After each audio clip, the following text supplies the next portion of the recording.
Dans le prochain épisode de Un si grand soleil, tandis que la situation empire pour Damien, Jade ne veut pas laisser Jean-Pierre gâcher sa vie. Attention, les paragraphes qui suivent contiennent des spoilers sur l'épisode d'Un si grand soleil diffusé demain soir sur France 2. Si vous ne voulez rien savoir, ne lisez pas ce qui suit. Mardi 18 octobre dans Un si grand soleil. La situation empire pour Damien. Damien reçoit de nombreux messages insultants à la suite de la parution d'un article sur sa relation avec Thaïs. Après lui avoir conseillé de ne pas les lire, Ève l'enjoint à porter plainte pour cyberharcèlement. Seulement, le professeur de philo n'a aucune envie de se faire passer pour une victime et préfère attendre que les choses se tassent. De son côté, Thaïs tombe sur l'article du Midi Libre et s'agace de la haine déversée sur son professeur. Inquiète, l'adolescente aimerait pouvoir soutenir l'homme qu'elle aime, mais Damien ne répond plus à ses messages. Par la suite, Thaïs retrouve ses camarades de classe qui sont en plein débat sur son histoire d'amour. Lorsque Robin assure qu'ils sont avec elle et qu'il ne la juge pas, Thaïs peine à les croire. Plus tard, Fanny croise Thaïs dans les couloirs du lycée. Si elle comprend parfaitement qu'elle lui en veuille d'avoir dénoncé Damien, la prof de sport promet cependant qu'elle a fait cela pour la protéger. Seulement, Thaïs ne l'entend pas de cette oreille et lui reproche d'avoir pourri la vie de Damien avant de l'assommer de la laisser tranquille. Non loin de là, Damien est convoqué dans le bureau de la juge. Après examen des éléments à charge, Cécile a décidé d'une mise en examen pour atteinte sexuelle sur mineur de plus de 15 ans par personne ayant autorité.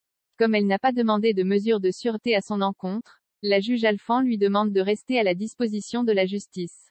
Par ailleurs, le père de Thaïs a demandé à ce qu'une mesure d'éloignement soit mise en place. Damien ne doit donc plus entrer en contact avec l'adolescente. Dans l'après-midi, Thaïs appelle Damien qui lui apprend qu'il est astreint à une mesure d'éloignement. Même s'il aurait voulu que les choses se passent autrement, le professeur met un terme à leur histoire et lui demande de prendre soin d'elle.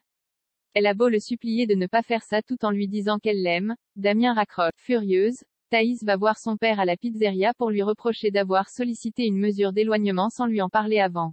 Anthony tente d'affirmer que c'est pour la protéger, Thaïs refuse de l'écouter. Elle lui annonce alors qu'elle part chez Kira avant de lancer qu'elle ne veut plus jamais le revoir.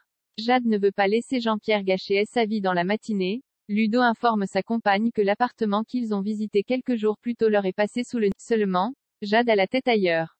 Après s'être excusée de ne pas avoir envoyé le dossier plus tôt, elle part travailler.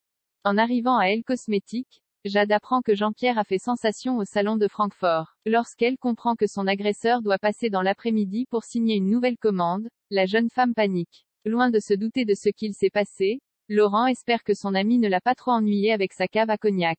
Gênée, Jade esquive. Plus tard, Jean-Pierre débarque pour signer les contrats.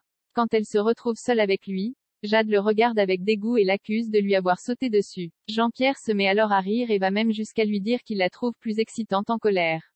Comme elle menace de tout raconter à Berthier, il lui conseille de se taire.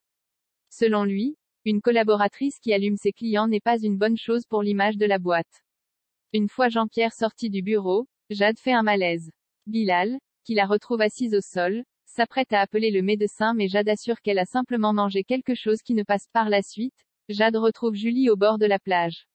Les larmes aux yeux, elle raconte qu'elle ne supporte plus la situation. Tandis que son ami lui conseille de porter plainte, Jade indique n'avoir aucune envie de perdre son travail et promet de faire attention à l'avenir. Au moment où Julie cherche à savoir si elle en a parlé à Ludo, Jade lui répond non car elle veut vivre une vie normale. Et d'ajouter qu'elle ne veut pas laisser Jean-Pierre foutre sa vie en l'air. Le soir venu, Jade rentre à la coloc où Ludo lui a préparé un bon petit repas. Ce dernier lui présente alors ses excuses pour lui avoir imposé de nombreux changements dans sa vie et lui propose d'attendre un peu pour emménager ensemble. Seulement, Jade veut vivre avec l'homme qu'elle aime et jure qu'elle n'a pas changé d'avis. Lorsqu'il lui parle du malaise qu'elle a fait au travail, Jade s'agace et met fin à la conversation en allant prendre sa douche.